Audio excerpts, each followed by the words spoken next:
internet friends, what up and welcome back. So this video is the second time that I'm doing it. This is one of the videos that I did the wear test on and wound up absolutely deleting the footage.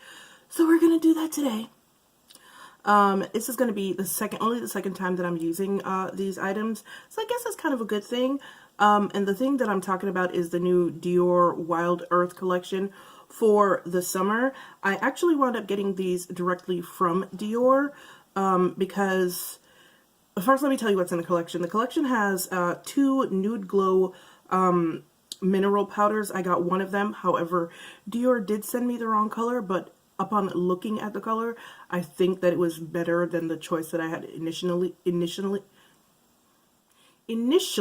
made. It also comes with two blushes, two blushes. And the blushes are the reason why I actually wound up getting everything from Dior, because some places had the blush, one color of the blush and not the other one. It also comes with a bronzer in two shades, and once again some places had the bronzer and a blush, but not everything all together. Nowhere had the powder, so I wound up getting everything from Dior. I did get both blushes, which are $48 each. I was gonna get the bronzer, however, I have enough bronzers. I've been going a little bit bronzer crazy this summer, so I decided to just like forego the Dior bronzer. I don't know, I might go back and get it. I don't know yet. And also I got the finishing powder. So the finishing powder that I got is called It's called the Dior Skin Mineral Nude Glow Wild Earth Powder, and the shade that I got is 01 Sweet Pink. Like I said, it comes in two shades. It comes in Sweet Pink and what's the other one called? If this thing would today. Thank you. It is a brightening and correcting powder, supposedly. It comes in two shades, Sweet Pink and Dune Heart. Sweet Pink is described as a luminous candy pink, and Dune Heart is described as a natural sand beige. Now, I had gotten sand beige. That's the one I put in my cart. However, Dior saw fit in their infinite wisdom to send me Rose Sweet. So that's the one I wound up with. But when I open it and show you guys, you know, it might make sense. Anyway, so it says, housed in a silver domed case, Dior Skin Mineral Nude Glow Wild Earth reveals a motif in the... Oh my god. This is so pointless. Never mind. Okay, it says, powder brings out the beauty of the complexion by capturing the light with pearl-infused minerals. It blends perfectly, bringing radiance to the face for a natural, subtly iridescent effect. Nothing about... It says, with its fine texture enriched in vitamins and trace minerals, well, trace elements, Dior Skin, reveals an Its lightweight formula lets the skin breathe and protects it from environmental stress factors and impurities. All right. So, there are also two eyeshadow palettes, 5-pan eyeshadow palettes. Those are $62 each. I did not get either one of those because...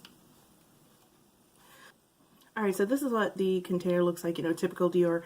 And then this is what the powder Sweet Pink on the inside looks like. But correct me if I'm wrong, but I don't know. The powder underneath that looks like a beigey peach, right? And then the lettering looks like a peach or a salmon. I don't really see pink here. I'm not getting pink. I'm really not getting pink. So maybe they did the correct thing in sending me this color rather than the other one. I would have to see the other one, in all honesty, to compare them, and I really don't think I'm going to get it. But tell me if you guys are seeing pink or peach here, because, yeah. Okay, so like I said, I did get both of the blushes. Same exact packaging as the powder, the finishing powder. I got two shades. I got both shades. Like I said, this is Coral Pop. And these are luminous blushes, which are not my fave. I generally don't use luminous blushes. I like matte blushes. And then this is Plum Pop. So I used these already, obviously. I used Plum Pop before, and I'm actually Okay. Let me try to find it on the Dior website. Yo, I don't understand why the Dior website is set up the way it's set up, because it's just like, it's set up really gross. And it's super slow. And it's one of the things that I've noticed about luxury brand websites. Their websites are freaking atrocious. Like, absolutely atrocious. Like, I don't know what it is. But anyway, it says it's a shimmering glow blush powder, sparkling pigment infused. It's supposed to... It's a highly concentrated in pearlescent and colored pigments. Dior Skin Nude Luminizer Blush Powder illuminates the complexion with an iridescent sheen. They are really, really pretty blushes. I will give you swatches right now, even though, you know, I did that before, but, you know, whatever. I used Plum Pop before, and I honestly don't see summer. When I look at that blush, I do see fall, though. And Coral Pop is more like a summer type blush as far as I can tell. So that is Plum Pop and Coral Pop. And Coral Pop, I don't know what it looks like to you guys on camera, but it reads very pinky on me. It doesn't read quite as deep. I think it's because it's very warm, so it kind of translates to something more pinky on me. And it's an okay blush, but I'm really a fan of the Coral Pop. And even though my face is very purpley today, I'm going to be using the Coral Pop because I feel like any more purple and I'm just going to be looking like a damn clown. So yeah, these apply really well. They lasted, when I wore it the first time, I did do a wear test and it lasted a good 9 hours on my skin, and I was like pleasantly surprised. The only thing that I don't really care for, like I said, I don't like luminous blushes. I don't like sparkly blushes. I like matte blushes, but these are so finely milled that, like, because I have texture on my skin, I don't like those kinds of blushes, but these are so finely milled that, like, the texture didn't show up at all, which was very surprising to me. And I was also surprised at how long it lasted, because luminous products generally tend to break down faster than other products. Like, I'm not really sure what that's about. Actually, I am sure what that's about, but we're not going to get into the science of it right now. But anyway, I really do feel like I should be using Plum Pop, but I don't want to because I've already used it. So I'm just going to go in with Coral Pop.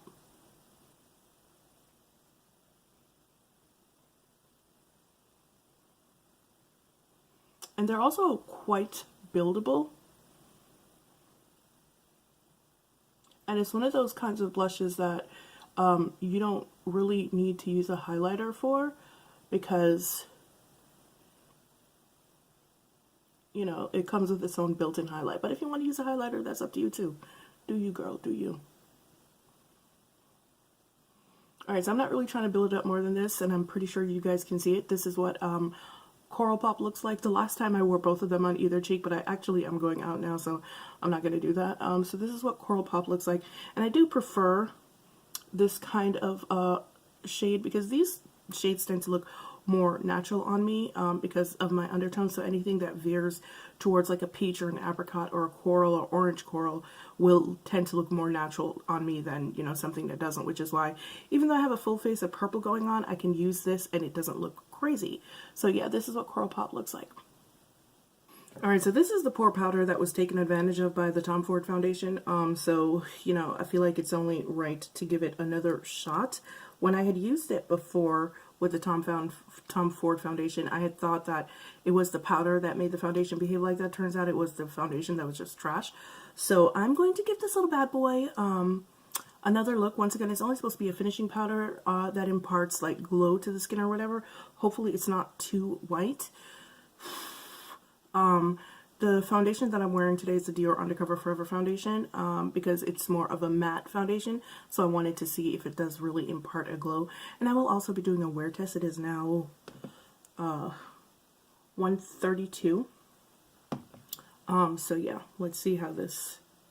Oh god, that looks really white. Oh, but it's not.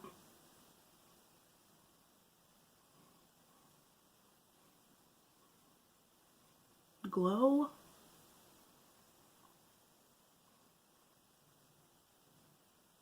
It's luminescent. but you like really have to look.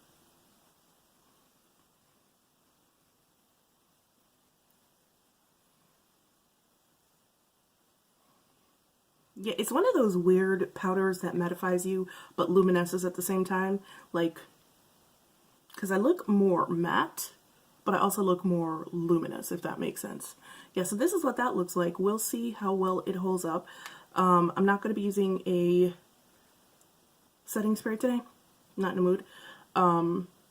Especially because I'm using this kind of powder. Sometimes a setting spray can make it turn gray, so I really don't want to mess with that. But yeah, this is what my face looks like right now, and we shall see later what how it holds up and how it treats the foundation underneath it. The foundation underneath it, even without setting spray in the summertime, I can get a good 6 hours out of it. The Dior Forever Undercover foundation. I can get a good 6 hours of wear out of it before it starts to break down. So we shall see what happens here later on. Saw the time, it is 1:33, and I will see you guys back here later. Bye.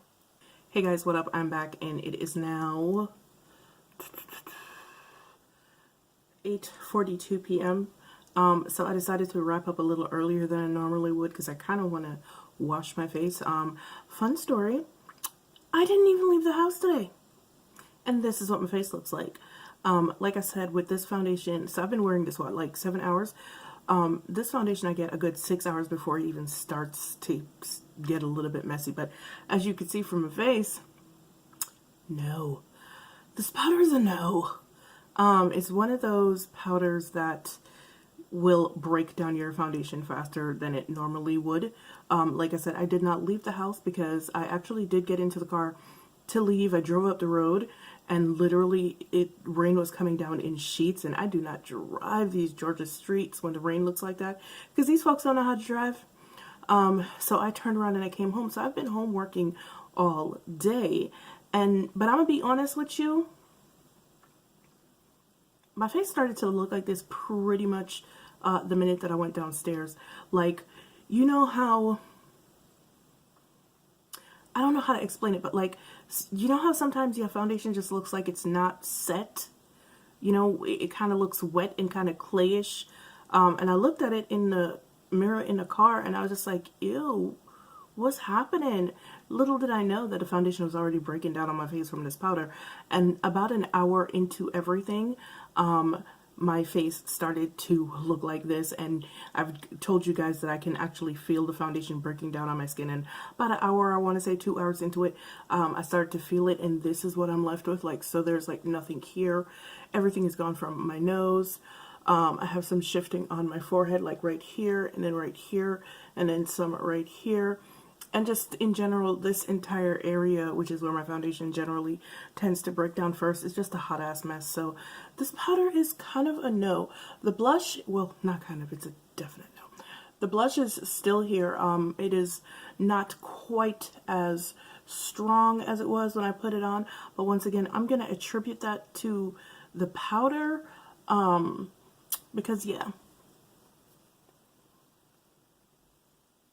is a no. Whew. All right, guys, so that's pretty much all I have to say about it. I do like the blushes. I do like both of the blushes. This powder is just a no. Maybe in the winter time. No, you know what? We ain't even gonna do this in the winter. It ain't worth it. But yeah, no. All right, guys. I'm like mad tired. Like I said, I've been working all day, and I've actually been catching up on 3% on Netflix. So you know, I'm just like really mad. Like, how you gonna do me like this when I've been sitting in the house all day? How, soy? This is bad. All right, guys. Thank you so much for joining me for my review on the Dior Wild Earth Summer Collection. The powder is a no-no. The blushes are a go-go. I'm so corny. But as usual, it's been fun, and I will see you guys in the next one. Bye.